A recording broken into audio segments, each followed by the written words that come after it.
So because of an injury, I can't get out much, can't get out and about, so I can't share much with you.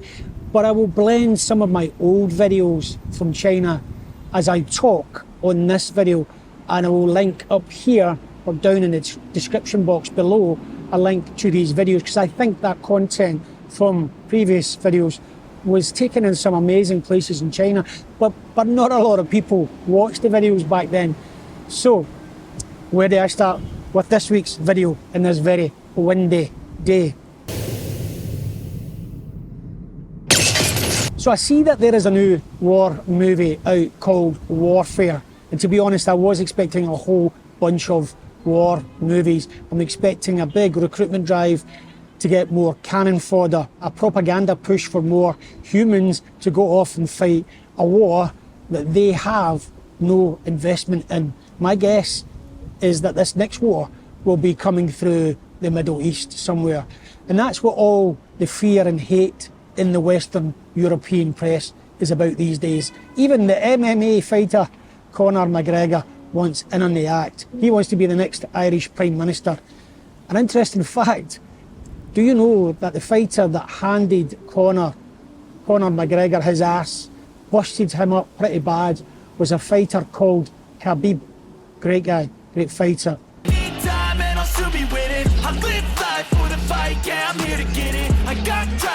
Khabib is Muslim.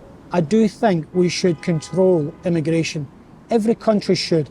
I'm actually a product of that living here in China. I always thought that it was odd how the UK and Europe couldn't quite control the mass immigration there. And I do also think bombing Middle Eastern countries and wrecking Africa, etc., through colonisation, that would play a part in immigration. And I used to think that the immigration, the very thing that is being used to keep us fighting amongst ourselves, was there by default of these terrible foreign policies. But now I'm beginning to think that it was by design, a grand design set in motion many years ago. Anyway, one day the whole world will be back asking the same question, as we always ask: how could we let this happen? Never again, we will claim. That's what we'll say. And yet, at some point, we will do it all again. Time and time again, we never learn.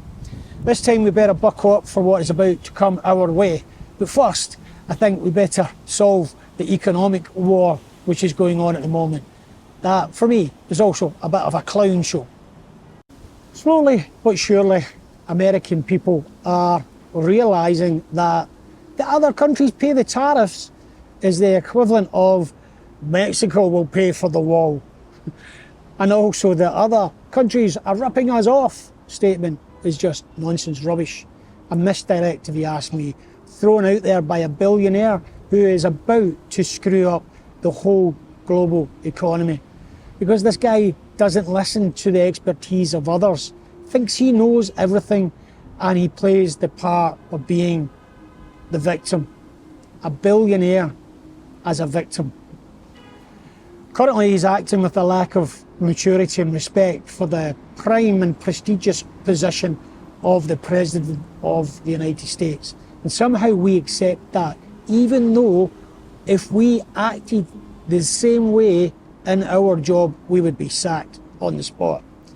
I used to work with someone who was an eternal victim, always had that victim mindset.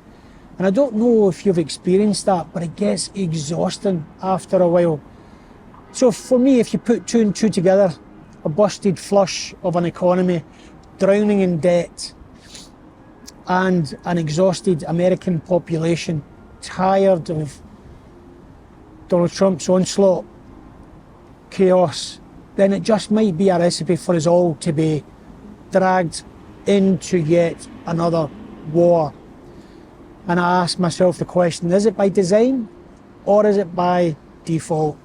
I think it is going to be by design, but it is a design that is not made with you and I in mind. The common people, us, we are irrelevant, but it could be different. So what could we do? So I actually think the tariffs and all that noise and bluster will disappear in a hail of fake, face-saving claims, whoever that may be. Capitalism, in its purest form, is supposed to be this game of competition. The fittest ideas survive and evolve. And I would say America and Europe, for that matter, can actually manage its way out of the severe debt that they're in by growing their GDP through innovation and invention. And that takes focusing on the future industries and not harking back to industries that are now long gone. And that's the problem for me with the Western foreign and economic policies. They're harking back to days that are gone now. Like in the UK, they're constantly evoking of a Rule Britannia. The world has changed, it's moved on. Countries have now got to compete and not hide behind a sea of tariffs and legislations and days of old. That is a losing game. That actually makes you less ready for the competition. I'm actually excited by a world of competition and cooperation. The things we could achieve, mind-blowing. Now, growth is one side of the coin. The other is that elusive thing we called spending less. The USA, the West, needs to reduce spending. And that whole Dodge thing with Elon is nothing more than a handful of dollars of saving in the whole scheme of things. Spending has to be cut from around the big war machine, the military complex and so on. And I agree, cuts from the excesses of governments should be also put in place, but cut from the correct places. If you want to help people and get more money circulating in the local economies, then reduce the cost of living. Build more houses, loads more houses, save people from spending all their income on healthcare, education, policing, banking, military and so on. Manage to a benchmark of available household disposable income rather than the success measure being Wall Street and the markets. The crazy thing is that you don't even need to tax more or even tax the rich more to such an extreme level as some of the thought leaders are screaming for these days. And I know that's crazy coming from me because I do believe we should be taxing the rich more. But you don't need to tax more in America because it's such a rich country and they have ownership of the world's reserve currency. They've got the best position in this world for many reasons. However, the wealth is unbalanced, and I can understand why people are so angry because I've seen the videos of these hollowed out communities that got sunk as the factories left. In fact, I am from one of these communities. Tariffs is not the answer. Building growth and a sensible focused government spending, focus on long-term prosperity is the answer, and funny enough, that is China. America is a very rich country and has advantages over all the other countries in this world. You just have to waste a whole lot less. And the best place to start would be all that money blown on wars. But that takes strong leadership. You actually need mature, sensible, intelligent politicians that are going to represent the majority of the people. For me, if you ask me, there should be term limits, age limits, etc. put on politicians, and their failures and misdeeds should hold more culpability other than they are voted out after years and then move on to a well-paying corporate job. They need to be held more accountable. The truth of the matter in all of this is that China has a government that represents the needs and successes of the people and holds people accountable and spends its money in a much more focused way. That's why they are holding a stronger set of cards in this rather pointless tariff charade. As for us, the common people, what can we do? We can live for the moment, keep sharing real lived experiences through social media and the likes, because that information is actually what is breaking down the barriers and giving people back their voice and help people being able to see how other people live. It's actually helping people see behind the wizard's curtain, so to speak, like in that movie, The Wizard of Oz. I think, if you ask me, that constant sharing and peeking into other people's lives. Think yourselves lucky that I'm giving you audience tomorrow instead of 20 years from now.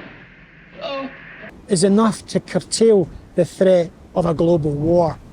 As more and more people see through the stories that we are told now.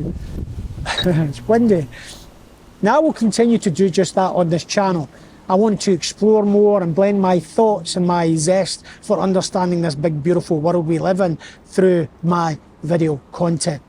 I do need to be more creative, improve my storytelling, and keep learning.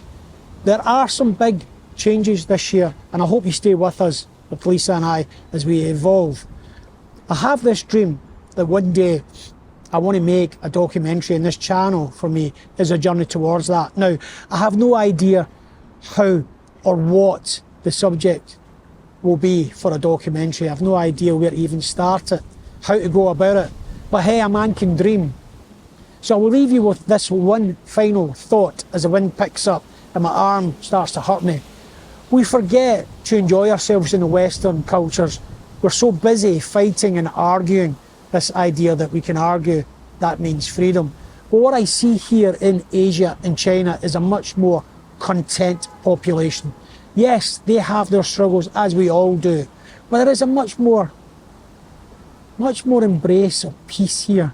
And I think that's what 5,000 years of lived experiences of history, shared experiences, reading, learning, I think that's what brings to the fore here, especially in China, a deeper understanding of peace. Take care of yourself. This is me, Ian, here, chilling. Now I better go and get some medicine because my arm is hurting me. Peace out.